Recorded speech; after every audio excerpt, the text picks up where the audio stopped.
Hello, જાગુસ kitchen જર્નીમાં આપ સૌનું સ્વાગત છે. ફ્રેન્ડ્સ, આજે આપણે બનાવશું એક પંજાબી સબ્જી, પનીર બટર મસાલા, અને તે પણ રેસ્ટોરન્ટ સ્ટાઇલ.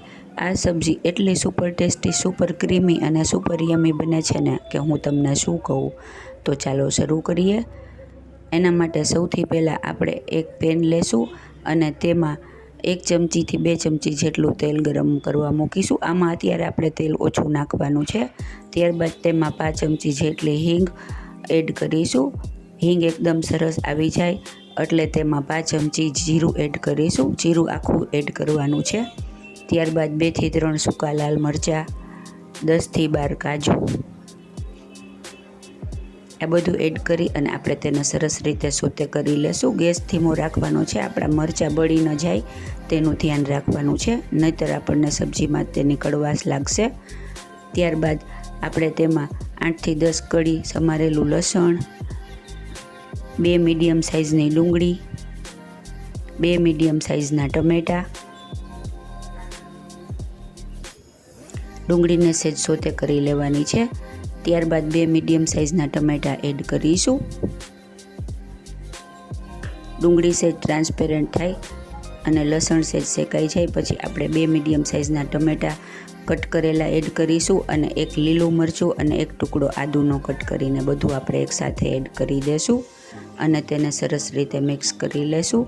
ગેસની ફ્લેમ અત્યારે આપણે મીડિયમ જ રાખવાની છે અને બધું એકદમ સરસ તેલમાં સોતે કરી અને ચડવા દેશું. હવે આપણે તેમાં મસાલા કરીશું. આના માટે અડધી ચમચી લાલ મરચું પાવડર, અડધી ચમચી ધાણા જીરું પાવડર, પિંચ જેટલી હળદર અને અડધી ચમચી ગરમ મસાલો એડ કરીશું. ગરમ મસાલો અત્યારે મેં દાળ શાકનો આપણે વાપરી છે તે જ લીધેલો છે. ફ્રેન્ડ્સ, આમાં અમે 2 ગરમ મસાલા આપણે યુઝ કરીશું, જેનાથી આનો ટેસ્ટ ખૂબ જ સરસ લાગશે. ત્યારબાદ તેમાં સ્વાદ મુજબ મીઠું એડ કરી દેશું અને બધું બરાબર મિક્સ કરી દેશું. ફ્રેન્ડ્સ, તમે કોઈ પણ પંજાબી શાક બનાવતા હોય ત્યારે તેમાં ડબલ ગરમ મસાલા એડ કરશો ને તો તેનો ટેસ્ટ એકદમ સરસ આવશે.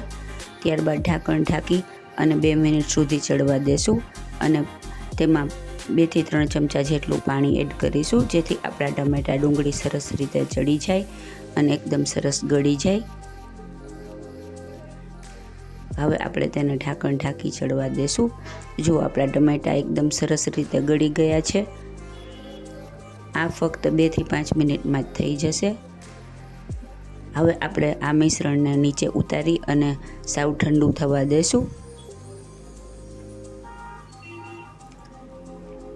આપણું મિશ્રણ ઠંડુ થઈ ગયું છે. હવે આપણે એને મિક્સર જારમાં લઈ લેશું.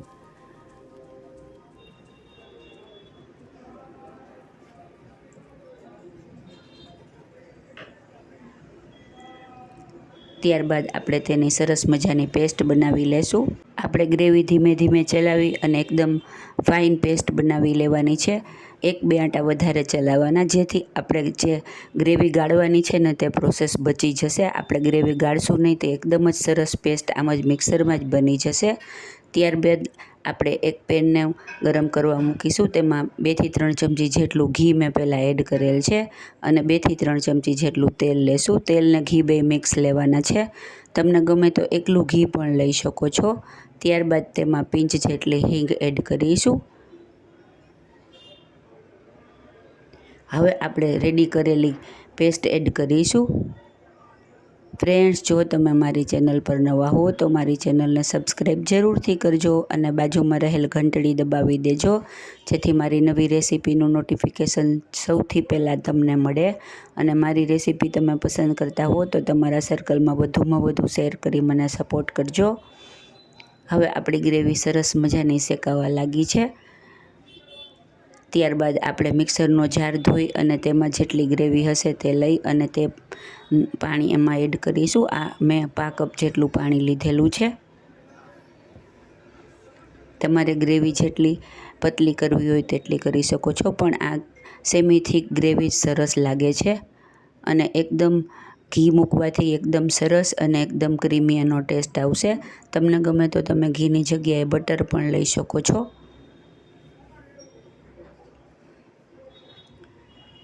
ગ્રેવી સરસ રીતે ગરમ થાય ત્યારબાદ આપણે તેમાં અડધી ચમચી જેટલો લાલ મરચું પાવડર અને અડધી ચમચી ગરમ મસાલો, આ અત્યારે મેં કિચન કિંગ મસાલો લીધેલો છે, પંજાબી કિચન કિંગ મસાલો આવે તે લેશું. અને ત્યારબાદ સેજ અમથું મીઠું એડ કરીશું, કેમ કે આપણે પહેલાં મીઠું એડ કરેલું છે. અત્યારે આપણે આમાં પનીરના માપનું મીઠું એડ કરવાનું છે. ગ્રેવીના માપનું મીઠું આપણે અગાઉથી જ એડ કરી દીધેલું છે, એટલે થોડું જાળવીને નાખવું. ત્યારબાદ ઢાંકી અને ગ્રેવી તેલ છોડે ત્યાં સુધી તેને ધીમા ગેસે ઉકળવા દેશું. હવે મેં 100 ગ્રામ પનીર લીધું છે, તેના નાના નાના પીસ કરી અને આપણે તેમાં એડ કરીશું. ઘણા તળીને પણ નાખતા હોય છે, પણ ઓથેન્ટિકલી અને રેસ્ટોરન્ટમાં આવી જ રીતે પનીરના પીસ સીધા ડાયરેક્ટ જ નાખવાના હોય છે. તે ખૂબ જ સોફ્ટ અને સરસ લાગે છે. આમાં આપણે પનીર તળવાની કે એવી કશી જરૂર નથી, એમનામ ખૂબ જ સરસ લાગશે. હવે આપણે તેને ઢાંકણ ઢાંકી અને 2 મિનિટ સુધી સીજવા દેશું. જુઓ, આપણું પનીર બટર મસાલા એકદમ સરસ થઈને રેડી છે. તેમાં તેલ અને ઘી બધું છૂટું પડવા લાગ્યું છે.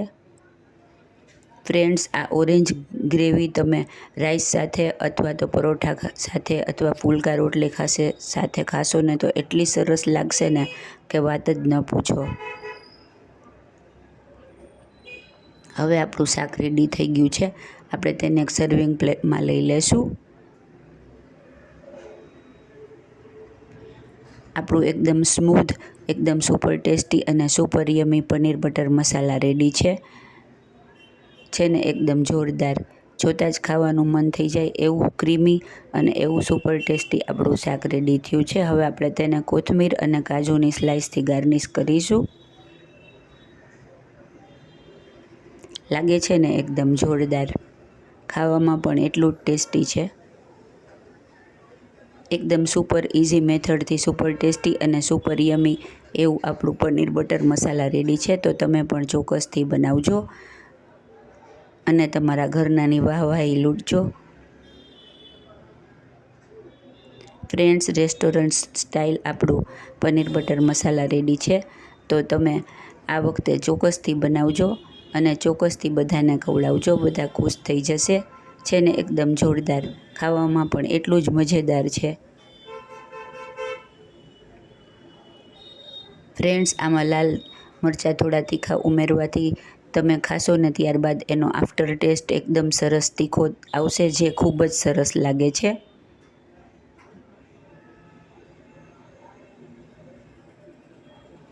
આપણું સુપર યમી અને સુપર ટેસ્ટી એવું પનીર બટર મસાલા રેડી છે. ફ્રેન્ડ્સ, જો તમને મારી રેસીપી પસંદ આવી હોય તો મારી ચેનલને લાઇક, શેર અને સબસ્ક્રાઈબ જરૂરથી કરજો. ધન્યવાદ.